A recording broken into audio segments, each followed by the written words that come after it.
Welcome to section 6 of today's exciting event, which will be on new solutions for youth in agriculture.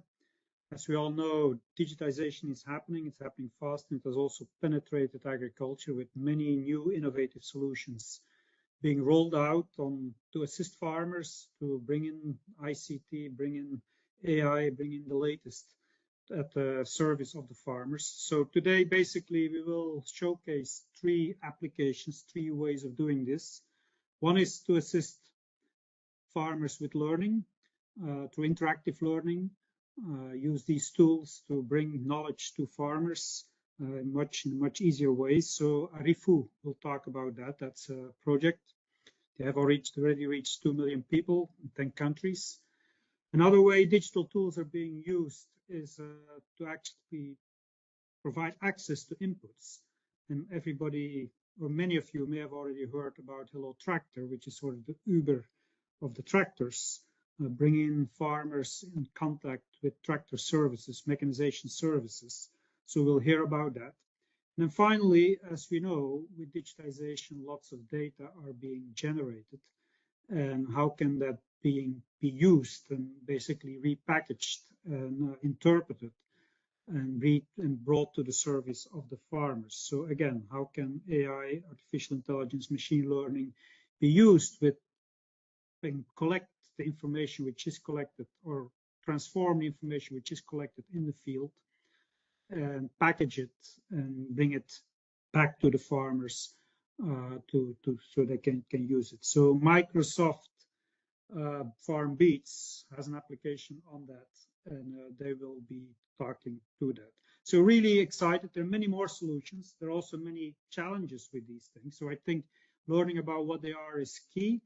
So on the technicalities of it. Secondly, I think there are broad questions on what is the sustainability of these solutions in terms of the financial sustainability. So maybe the speakers will speak a bit to that. And then finally, what is the actual impact on the farmers in terms of inclusion, in terms of are these services being used, will they pay for it, etc. So these are some of the more pressing questions, I think, in addition to rolling it out and developing it. So with that, let's start. Basically, the format will be Spark sessions. So there will be 4 or 5 minutes quick presentations of what's going on in these 3 fields. So the first speaker will be Marissa Conway, the Chief Learning Officer of Arifu. She leads the Product and Learning Design Department. And together with her teams and Arifu partners, she has already delivered informational digital training programs to over 2 million individuals in 12 African countries. Marissa earned her Master's in Education and International Education Policy from Harvard Graduate School of Education. Marissa, the floor is yours. We're really excited to hear from you. All right. Hi, everybody. Thanks for inviting me to come and speak. My name is Marissa Conway. I'm the Chief Learning Officer at Arifu. I will be here telling you a little bit about our work, particularly in the sector of agriculture. So Arifu is a smart personal learning assistant. I don't know are my slides? Okay, there you are. Arifu is a smart personal learning assistant and content marketplace. We've partnered to reach 2 million people in 10 countries with contextualized content designed to inform decision-making and drive behavior change in multiple sectors. We do this through a chatbot-style content delivered over mobile. In that last slide, it was just showing you, this is some of the partners that we work with, and we work across multiple sectors. So we may have, for example, a project with MasterCard working to deliver business training and e-commerce trainings to small and micro entrepreneurs. Right now we have one going out in Kenya, Uganda, Nigeria, and Cote d'Ivoire, and then we deliver those through partnerships with MNOs and other multinational organizations. We also have a partnership with Google.org where we have a whole suite of content for farmers, from agribusiness to crop trainings to financial training specifically designed for farmers. That project is set to reach 100,000 farmers in Kenya, just as some examples. If you can go to the next slide. So with our partnerships in agriculture, we've created skills courses, decision support tools, and link learning to additional value for farmers.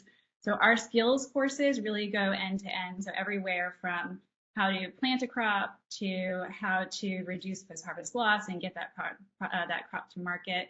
It could also include agribusiness. The product trainings are really focused around how do we help farmers use products safely for growth. And then we also provide a lot of other tools for farmers.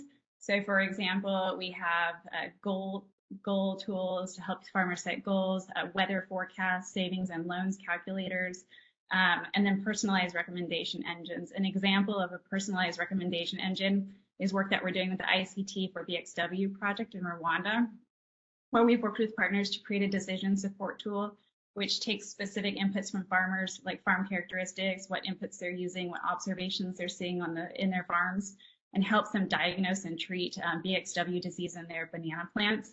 If they found that they do have BXW disease, then we will help them with the skills on how to treat that. And then if we find that they don't have BXW in their plants, then preventative measures, skills courses on preventative measures. You can go to the next slide. And then the courses and tools are developed with organizations, experts, and members of the target audience to ensure that the content is really relevant, accessible, and actionable. Some of the features that make ARIFU accessible are the fact that the courses are available anytime, anywhere, on any device for free. This is particularly relevant for subsistence and smallholder farmers who we found to be engaging predominantly on basic phones over SMS. So SMS is an important channel because it is 100% free with no data requirements and allows farmers limitless access to learn about all kinds of crops and get as many skills as they can on the platform. However, there are farmers who are moving into using smartphones. There's agronomists that are working with them who have smartphones. So we do have additional benefits of rich media in our smartphone channels, so images and videos that really enhance learning. Some of the features that make the content really relevant and accessible are the fact that we've designed it incorporating the target audience perspectives, goals, challenges, and real stories. So we contextualize all courses by building in narratives, and those narratives use stories that are based on stories that we've heard in the field. We also use heuristics, so we're breaking skills down to simple steps or rules of thumbs that are easy to apply. And finally, individuals learn. You can go to the next slide. Individuals learn about and access courses and tools through different models, including marketing campaigns, partner apps, and blended learning. By now, we've had the opportunity to test these models with several partners. So we have some insights that we found that are pretty applicable across. The most common way partners engage learners is through blind invitations. This can be through SMS messages or radio, social media campaigns. A learner is instructed to enter a keyword into SMS or a WhatsApp message, and then they engage with the course in a set of assessments to earn a certificate. That campaign can vary in cost and effectiveness. Generally, the stronger the partner brand and established trust with their audience, the higher the adoption rate. This can be especially effective if partners are promoting over an established channel, like an SMS channel they use to regularly communicate with their farmers. We've also worked with partners who have established agent networks or developing a blended learning model where they have an in-person training, or we take agents and we train them up on how to help people access the SMS. This is really good at targeting the audience that you want and driving engagement. It has a lot of deeper engagement because there's a clear value proposition that's able to be communicated to an audience that really has a demand for that content. And we often see audiences going all the way through, like having 100% completion on projects that have this blended model, anywhere from 150 to 200 message trainings. And then finally, just back on that last slide, wrapping up the USSD. So if you want to hit we need to wrap up. Okay, if you want to hit a large audience at scale, integrating with a partner's platform is kind of an easy way to hit 100,000 plus learners very fast. I mean, there's trust that brand already has, but then you have an audience already baked in there.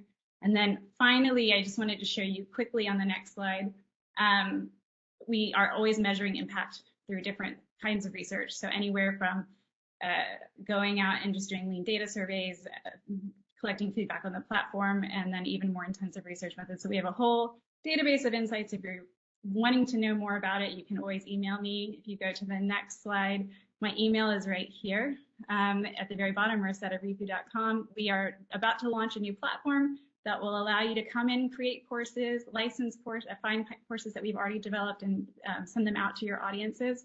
We will be building in some AI tools within that to help make that content creation process more fast and easy. So that's it. That wraps up my presentation for today. Reach out if you are interested in a possible collaboration or want to learn more. Marissa@arifu.com. Thanks a lot, Marissa. Clearly, there's so much more to say. The purpose of today is to just kind of get the audience a bit familiar with all the exciting things which are out there and what you're doing. So more maybe during the Q&A. So let's turn to Jehil Oliver, the founder and CEO of Hello Tractor, also known as the Uber of tractors if you want. Jehil Oliver is the founder, CEO of Hello Tractor, an agriculture technology company that connects tractor owners with smallholder farmers in need of tractor services. He has been honored with numerous awards for his work in social entrepreneurship. And prior to Hello Tractor, Jehil worked in the US in investment banking, private equity, and consulting. So he lives with his wife and 2 daughters in Nairobi in Kenya. Jehil, the floor is yours.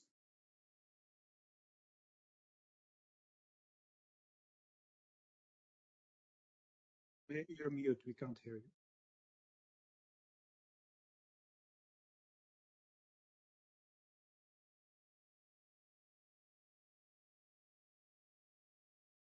Okay, here we go.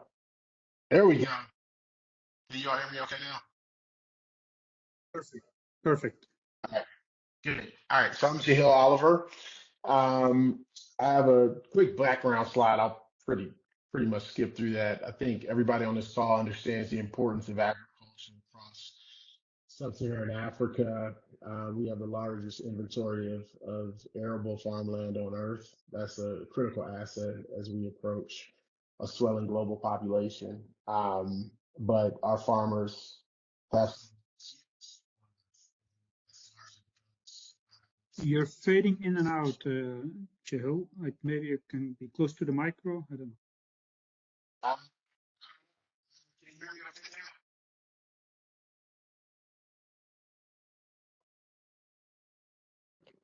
now? Okay, can you all hear me So okay now? can you try with the computer audio? Apologize.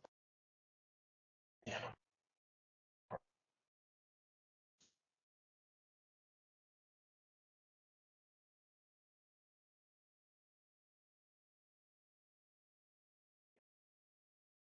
I hope that's better. Yes.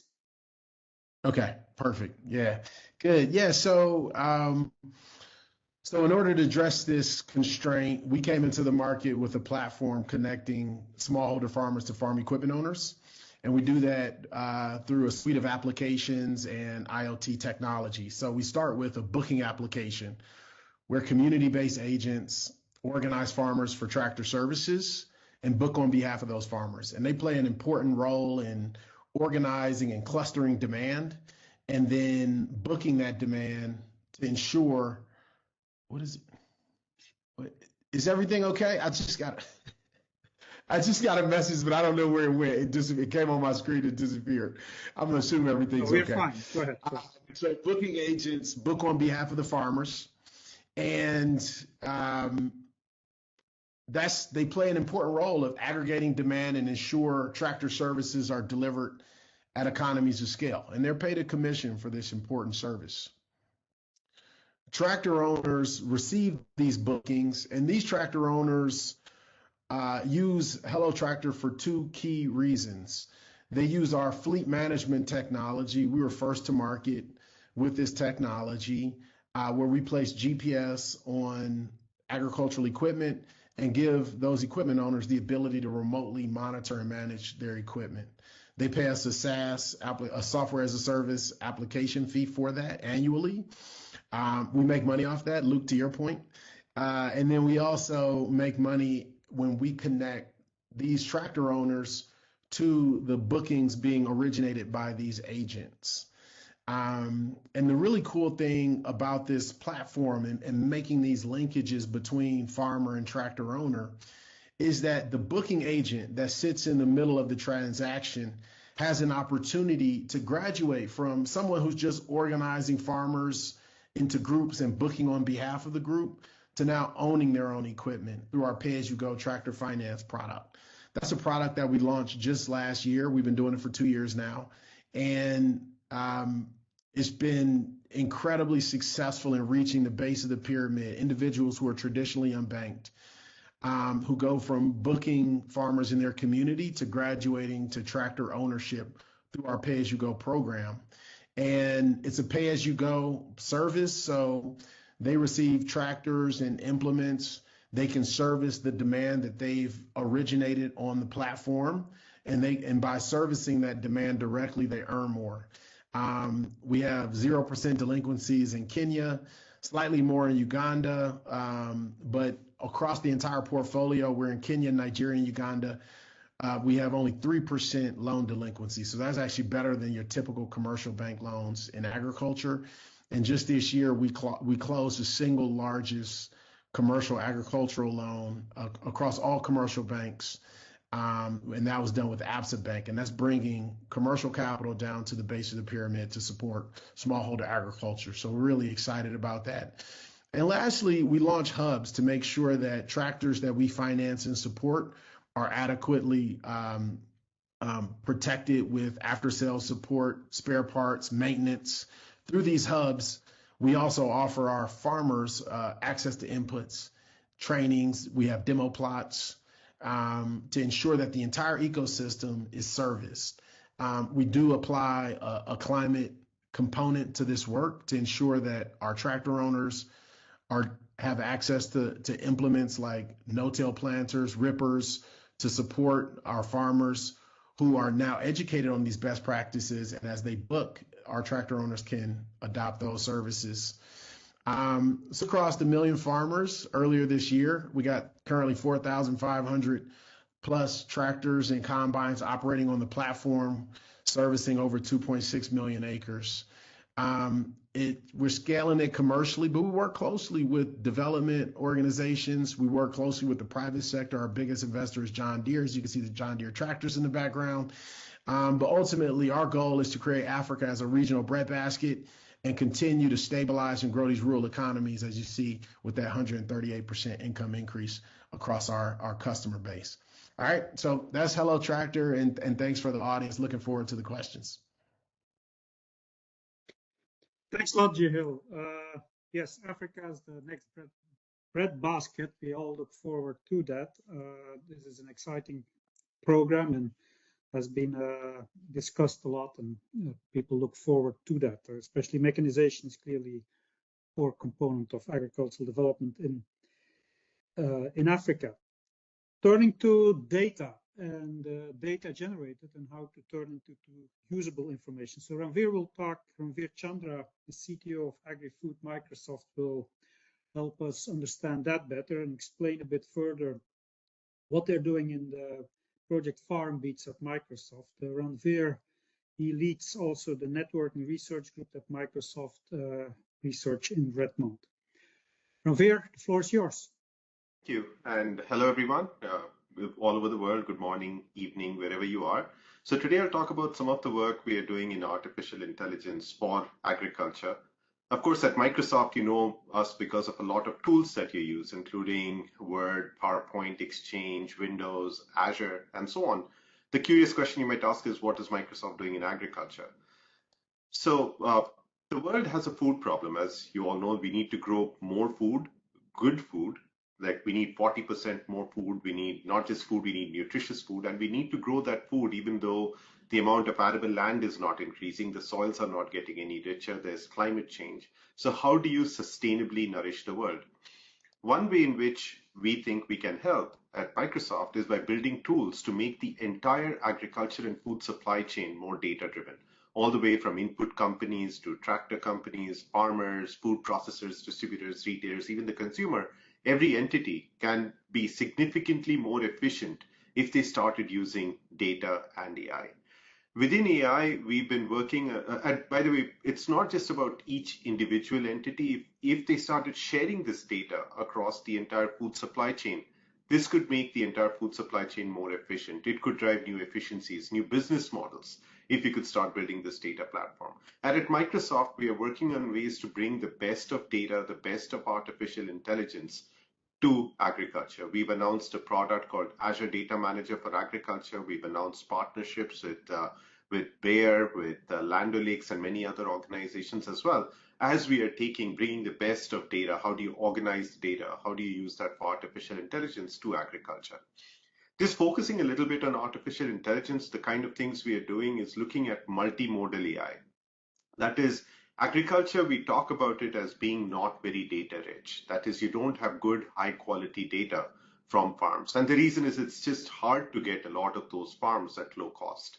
The way we are bringing that data together is by combining different data streams from different types of satellite data, weather data, tractor data, drone data. How do you combine them together? For example, drones plus satellites to create high-res imagery, different bands of satellites to create new maps, sensor data plus satellite data, sample data plus satellite data, and so on. And we've created a suite of multimodal AI models, which we've open sourced. If you go to github.com's Microsoft farmvibes.ai, you'll find a lot of these tools. We have over 65 AI workflows for agriculture, for sustainable ag, that we've open sourced, that we want people to build, contribute, and start using. Basically, what you do is for a polygon, we then start bringing data from different sources, from USDA, NASA, FAO, USDA, and others. And how do you start adding more insights or generating more insights based on that data? The new thing that has happened, which many of you might have been following, is everything around generative AI. So some of the new work we are doing is looking to see how do you bring these digital technologies, the data platforms, the artificial intelligence, and make it usable to the different stakeholders in agriculture, all the way from farmers to agronomists. How do you build a chat interface to bring all of these technologies to the farmer? I have been working in AI for agriculture for over 9 years, and this generative AI has been this big step jump that allows us to make technology more accessible to growers. One of the things we've done is we built internally what we call an agri-copilot, where we take data from the farm. For example, for any polygon, which could be a farm, a field, we store the data in Azure Data Manager for Agriculture, for example, from tractor data, satellite data, weather data, and so on. We use that we run farmvibes.ai or Bayer's Ag-powered services to generate what we call a farm context. That is, for the farm, what is happening in the farm. When a user asks a question, we then augment that question with the context in the farm, combine it with agricultural knowledge, send it to GPT-4, and then generate a response for the grower. For example, here, a farmer could ask, what has been the health and vigor of my crop since planting the crop? It could be, what is the products that have been applied to my field? What is the health of the crops since seeding? It just doesn't stop at a regular chat interface. Some of the new work is multimodal, even in the context of agriculture. For example, a farmer can ask the question, I'm a chili farmer in India, and this is actual data that we got from India. The farmer asks the question, I'm a chili farmer in India, I'm seeing this disease in the image below, what is it? GPT-4, this is a multimodal version, it responded by saying, hey, it's root knot nematode. And the interesting thing about GPT, about generative AI, is it will not only tell you what it is, it will tell you why it thinks what it is. Here, for example, it says it's root knot nematode. This was labeled by an agronomist who said it was root rot. I said, are you sure it's not root rot? This was the agronomist's recommendation. The AI says, well, it could be root rot, but based on the presence of galls on the roots and the characteristic symptom of root knot nematode, it thinks it's root knot nematode. I confirmed, I sent it back, and the response was, yep, the agronomist made a mistake. The AI was right. It was actually root knot nematode. This is some of the other new use cases. A farmer takes a picture. This is a friend of mine. It's his farm in Karnataka, India. He had this question. I'm a farmer from Karnataka. I planted Baidagi chili, super low rainfall. It has been irrigated using sprinklers. I'm seeing small holes in leaves. What is wrong with my plant? I gave it one picture. GPT-4 gave some standard answers. You know, it could be flea beetles, leaf miners, and so on. But when you give it another picture, it says, yes, based on this additional picture, it appears it's bacterial leaf spot. You give it another picture, it says, yep, I confirm it is bacterial leaf spot. You can then ask a question, what should I do to control bacterial leaf spot? And it comes back with an answer on Bing Chat saying, this is based in India, this is an Indian, things that are available in India, what you should be doing. So this is just a starting point of what we could be doing with artificial intelligence. But the key thing here is AI can help add more insights to the data. It's not just data, but actionable insights. And now with generative AI, we have a new way to generate these insights and take these insights to the farmers. So really excited to hear what use cases you might have. Please do reach out. I would love to talk to you, brainstorm with you about what can be done and make all the tools available and accessible to you. Thank you.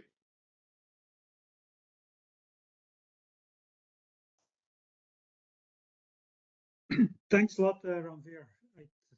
This is all truly exciting. I think it's just we're in a new age. We're clearly all thrilled to hear and see these applications as they unfold. So let me turn to some questions for the panel. One question, first question links to the point about youth. So this is a session, this is a day about, or a two-day event about how youth can get more involved and how jobs can be created for youth. So how do you think, so question to all panelists, I think, how do you think that, or how do you feel, or what's your experience with respect to the effect of these technologies, these applications for better engagement of youth? Tractors become more available. Does that make youth more interested? AI applications we've seen around here, as well as all kinds of new ways of learning, which we have also seen. So that's one key question. I think I would add a second question, maybe just each of you, we don't have a lot of time. List one or two challenges you see where you are to expand, to build on it. Maybe let's leave it at these two questions since we've only 5 minutes. So if each of you want to comment, you don't have to address both, but you can. So maybe let's just continue the way we started. Marissa, you would like to kick off?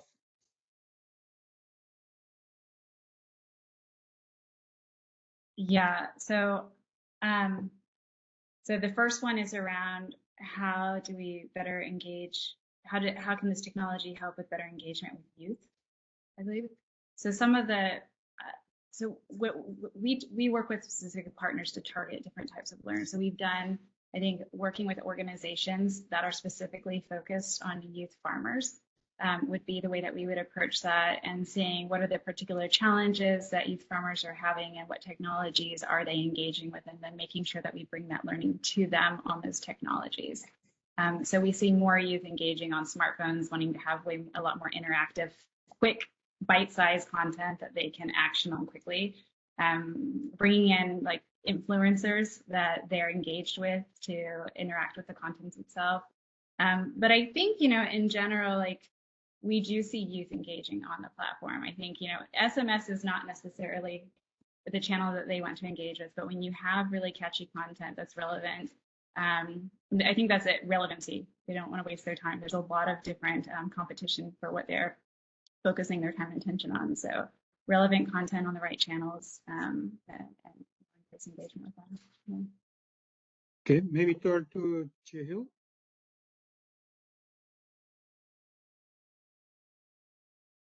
Yeah, I think our approach, isn't that different. Certainly mobile is important, but we try and put our young folks on a journey where they start off as booking agents with us, and financial incentives matter. So as a booking agent, you earn a good commission. You book your way towards owning a $40,000 tractor. That's an amazing opportunity for a young person and could change the entire financial trajectory of a household. And with that tractor, they're now servicing those farmers directly, making some pretty substantial income for themselves. And then partnering with folks like Arifu, like Microsoft, to make sure that those young people aren't just driving around on iron, but giving out information and insights. They're touching 1,200 acres per tractor per year, right? That's around 500 farms. And that's a lot of farmland, right? And so what else can we do beyond just mechanization? So putting incentives in place for them to be able to not only educate their farmers on best practices, climate smart agriculture, the right input packages, crop rotations, but then give them the channels and mechanisms to make money off those insights that they're delivering down to the farmers through inputs and commissions and all that kind of stuff. So it's interesting, and incentives matter a lot. So we focus there. Incentives, it's very important. Thank you. Ranveer? Look, and I wanted to add to the work that Jehail and Marissa said that with the new stuff with artificial intelligence, I have been blown away as well with the new advances in AI. This has just happened in the last 2 years, and its impact on agriculture is something we are still uncovering. And for youth, this is the future of technology. This is what's going to be in their day-to-day life. And here there is an opportunity to bring all of this to agriculture. And I believe this can address the last mile. What has been blocking a lot of adoption of these digital advisory products is how do you take this advice to the growers, to the producers worldwide. And now we have a potential way in which that can be done. Of course, we are still scratching the surface. There's a lot of new innovation coming in this space, and for youth, it's not just being aware of all the cool tech, but actually applying it in the context of agriculture. In fact, this can help make agriculture cool again. So really excited about the potential, and for the people who are young to get involved in it and contribute towards it, the development of technology, the application of technology, and how do you really make an impact with all these advances in tech in the context of agriculture. Thanks a lot to the panelists. As a matter of fact, I'm just launching a big study on the use of digital agriculture, the impact of it on farms, on the businesses themselves. So I'm very vested, if you want, in this whole area. So I will probably touch base with you as well. Thanks to the audience. And with this, I turn it back to the organizers.